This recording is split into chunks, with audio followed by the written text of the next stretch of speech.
When multinational corporations throw American workers out on the street. Democrats to vote against their economic interests to form a majority to push through their agenda, an agenda that I objected to because while I was working on those streets, watching those folks see their jobs shipped overseas, you were a corporate lawyer sitting on the board of Wal-Mart. I was fighting these fights. So I think any objective analysis of our trade policies have shown that it has been a grotesque failure for ordinary Americans. Hard to calculate exactly, but I think it is fair to say that we have lost millions of decent paying jobs. During the Bush years alone, some 48,000 factories in this country shut down. We went from 19 million manufacturing jobs to 12 million manufacturing jobs. NAFTA may be a good deal for the people who own our corporations, but it is a bad deal for American workers, for our family farmers, and it is bad for the environment. Hillary Clinton helped get NAFTA approved. She held at least 5 meetings to strategize about how to win congressional approval. She helped the White House block opposition from labor and environmental groups, and she was the featured speaker at a crucial meeting. Participants in that event said, quote, her remarks were totally pro-NAFTA. There was no equivocation for her support for NAFTA at the time.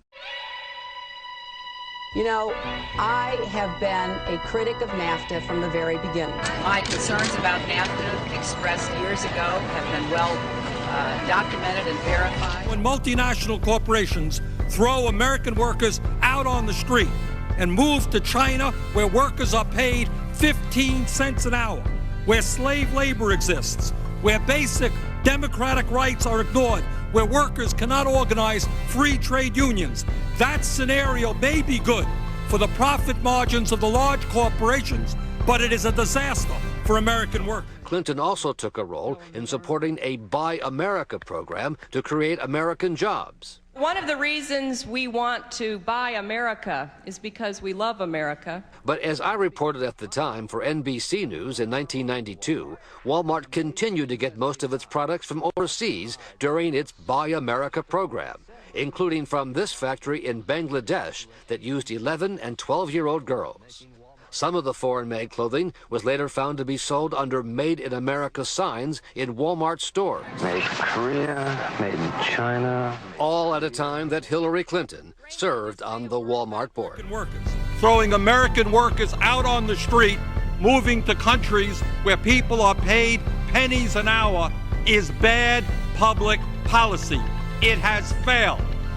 And to continue that same unfettered free trade philosophy in terms of trade agreements with Korea, Panama, and Colombia makes absolutely no sense at all. That we are going to pass trade agreements which protect working families, which protect the middle class, which protect struggling people all over the world.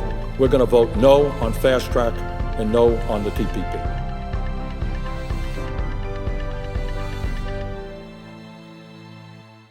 Hillary Clinton served for 6 years on the board of Walmart, the huge retailer criticized by many for its treatment of workers and its strident opposition to unions.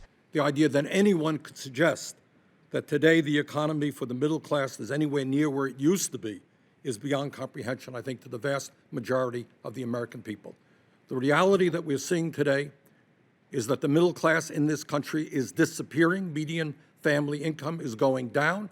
We have more people living in poverty today than any time in the history of the United States of America. And as Secretary Reich pointed out, between 2009 and 2012, 95% of all new income generated in this country went to the top 1%. And in terms of wealth, the situation is even worse.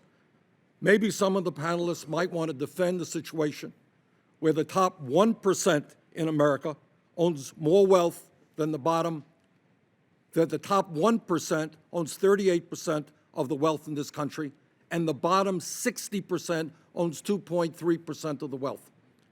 Does anybody on that panel, and I will ask that question in a moment, think that that makes moral sense or economic sense? Does anybody think it makes moral or economic sense that one family, the Walton family, owns more wealth than the bottom 40% of the American people? Now, in terms of government action, We have heard that the stimulus package presumably had no impact. Well, that wasn't true in my state, nor was it true in America.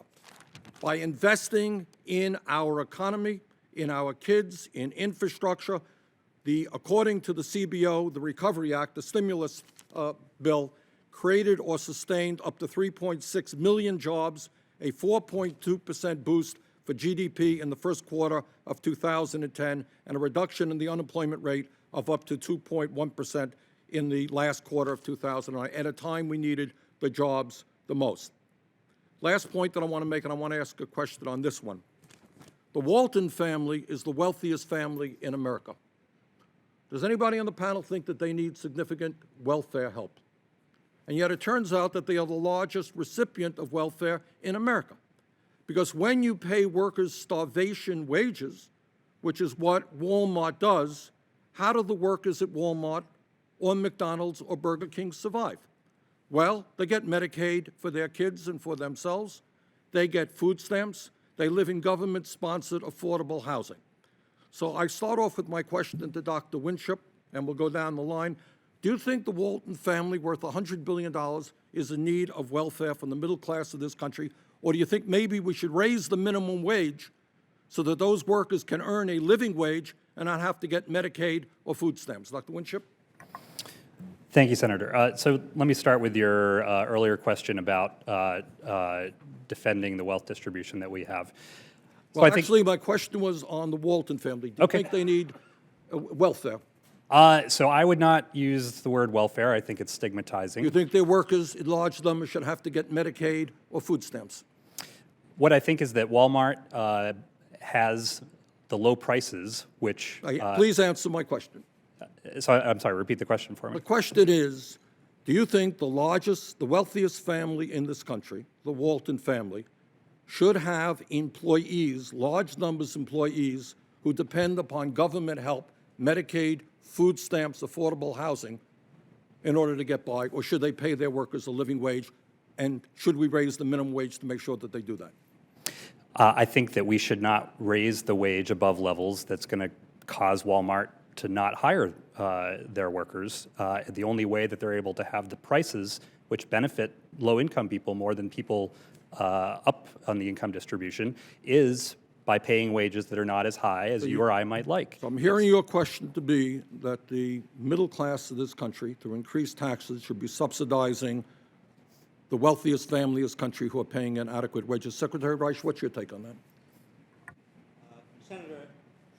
Senator, I do not think that taxpayers in this country ought to be subsidizing the wealthiest family in this country, or any company and any corporation that is paying its workers so little that those workers, in order to have a decent living, have got to rely on food stamps, Medicaid, subsidized housing, and so on. That is corporate welfare of the worst kind. But more broadly, let me simply say that Walmart is the largest employer in the United States.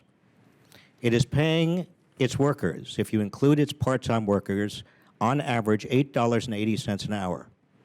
Now compare that to 1955, when the largest employer in the United States was General Motors, and it was paying its workers, in today's dollars, $37 an hour. That's a huge point. I don't have much time. No, Dr. Kinney and Dr. Mather, if they could answer the question, should the taxpayers of this country be subsidizing 30 seconds each. Well, 30 seconds is fine. Yeah. So I don't think we should be subsidizing Walmart, but I think workers have a choice about where they want to work. If they're choosing to work at Walmart, that is their choice, and we should not decide for them whether it's a good choice. The program subsidizes workers. These are poverty programs that benefits go directly to workers. So if we think that they're creating jobs and people are able to work and earn enough benefits to survive, I think it's a good thing. Dr. Kearney? When Walmart came to Washington, D.C., the number of job applicants per job, there were more than dozens of people willing to take each job. I think Walmart is a brilliant innovation, and I have no beef with the Walton family. It would be great if people could move up the wage distribution faster at Walmart and aspire to management positions and better positions for themselves and their children. Okay, thank you. Next, Mr. Campbell. Walmart is the major beneficiary of welfare in America.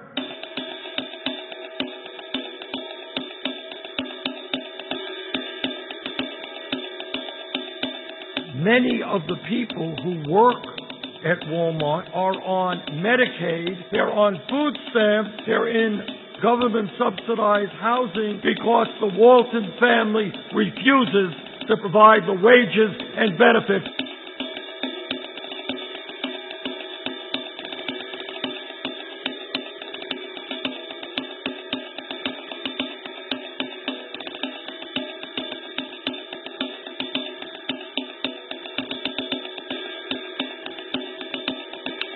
To vote against their economic interests, to form a majority, to push through their agenda, an agenda that I objected to because while I was working on those streets, watching those folks see their jobs shipped overseas, you were a corporate lawyer sitting on the board of Wal-Mart.